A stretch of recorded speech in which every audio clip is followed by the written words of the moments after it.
Hi, I'm Laurie McDonald, and I'm so glad that you're going to be joining me here in my Piano Pizzazz studio. I think that you'll enjoy the theme that I've chosen for this year. Since the 2020 Olympic Games were rescheduled for 2021, that's the perfect idea for our theme this year, Let the Games Begin. I've chosen the book, A Perfect 10.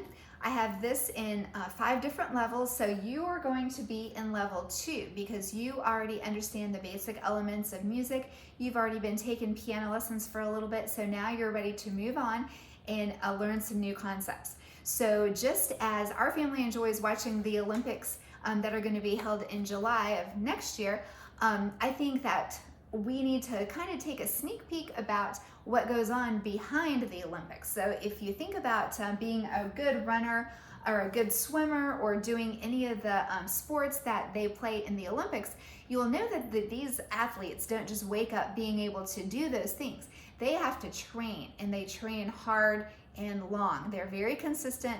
They have to build up their speed, their stamina, their strength. They have to be independent. They have to do a lot of things that normal people don't get up and do every day. Some swimmers have to get up at 4 or 5 o'clock in the morning and go swim every single day. So that's why I'm not in the Olympics, because I don't really want to do that. But I do enjoy playing the piano. And if you think about being able to train our fingers and our hands and our minds to be able to play fun songs, we have to do kind of the same ideas, training our fingers and our coordination skills and all of that. So we don't just like wake up in the morning able to play the piano if we don't train and practice on a regular, consistent basis. In the song, in the book, A Perfect 10, the first song is kind of a fun one for Halloween that's going to be coming up in the fall. You'll already be able to play this one. It kind of has a sound that might sound kind of fun for Halloween. It's really not a scary song. It's called In a Blues Mood, but the notes that they've chosen for the bluesy kind of sound, it sounds like it could be used for Halloween as well. All right, so we're going to start with the notes that you're going to be seeing in this song. So for the right hand, the treble clef notes, that's the ones your right hand are going to be playing in the upper clef. All of these notes up here are for the right hand. The left hand has this note, and then those 2 notes, and then down here the left hand. So you can see the left hand doesn't have quite as many notes as the right hand does. So we're going to start with the right hand treble clef notes. Okay, so we've got the notes for this song are in the D minor position. We've got D right above the middle C. We've got D, and we've got E, F, G, and A. Okay, so instead of having your hands in the C position, just move them up 1 note to the D. D, E, F, G, and A. Okay, that's the notes. D, E, F, G, and A. And then at the very, toward the end of the song, or yeah, right here on the second page, it does it a couple times where you have to cross that left hand over like we did in our Dozen a Day, and it lands on a high D. So some of you may not know this note by the way it looks on the staff, but you can learn that one. So that's the high D, okay? So the thing about these notes, that seems pretty easy. It's right in the middle of the piano, but we have, some of these notes are altered. All right, so this is a flat. You're going to be seeing how the note lowers. So say if there's a flat note in front of a note, say in the A, you're going to lower it to the black note below. It just lowers it a half a step. The natural makes it back as the regular white note. A cancels out that flat. The sharp sign raises the note. So here's your A. So if I wanted to play A sharp, I would go up to the black note above the A.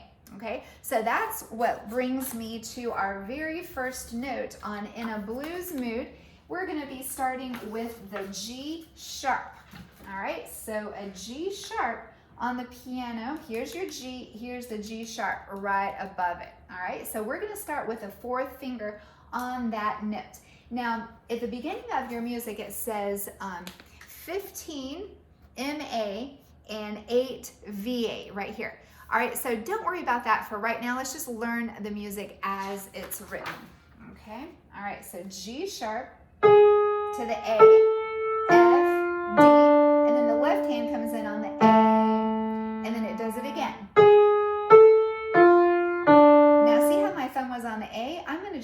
2 and 3 on the 2 black notes above that A. All right? And then together here, the left hand walks it down, and then I'm going to play that D minor interval. It's a fifth, D and A with the G sharp here. Now, if you'll notice on the G sharp, it marks the G sharp for the first one, but it doesn't mark that sharp again on the second one in that measure. That first sharp applies to any additional of the same note. So in that same measure, that is still going to be considered a sharp note. So you're going to still need to play that one as a G sharp. Now, this is the tricky part here. So the key signature tells us automatically that we have B flats, okay? See the key signature in the very beginning of each of the lines. So that means that this note here is going to be flat. Notice that they put A flat, but the B flat is automatic. So that puts your fingers up on those 2 black notes just as what I showed you up here. So you may want to go ahead and mark your B flat because you might forget that those are flat because they're in the key signature. All right, so that's how I know that I'm going to play like this, and then it slides down, okay? So you're going to need to practice with both hands going from D and F to C sharp and E, or A flat and B flat to A and G, like that. Then you've got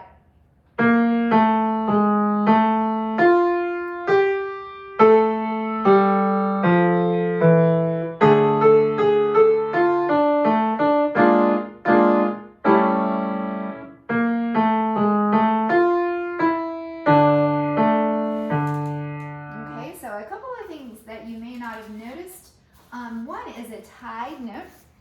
Okay, so this is where you have a note maybe over here in this measure, over here, that's tied across the measure to another note. All right, so you just add the value of the 2 notes together. In this case, it's 3 plus 4, so you would hang on to this note for 7 beats, so you don't resound this note.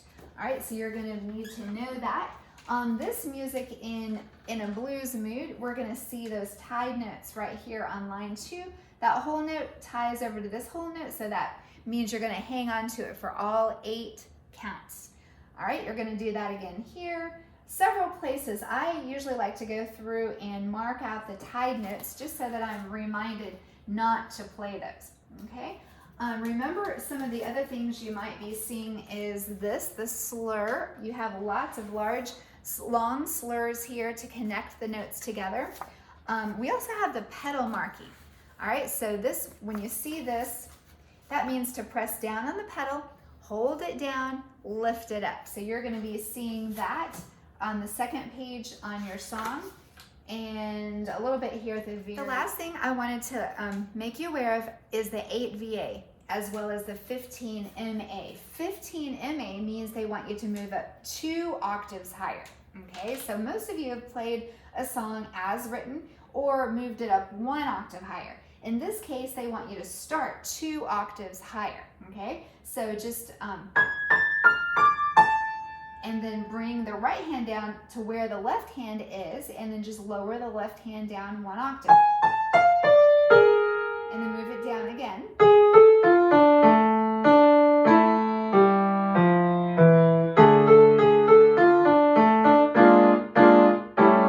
And so forth. All right, so the thing down here at the bottom, it says you may play the quarter notes a bit unevenly to create a swing style. So that's kind of fun. If you are able to play all of this evenly, like I was showing you, and you're ready to move on and do something a little bit more challenging, you may want to try that swing style. So to get that, you would want to go long, short, hold, long, short, hold, long, short, hold. So it affects the quarter notes. So you go long, short, long, short.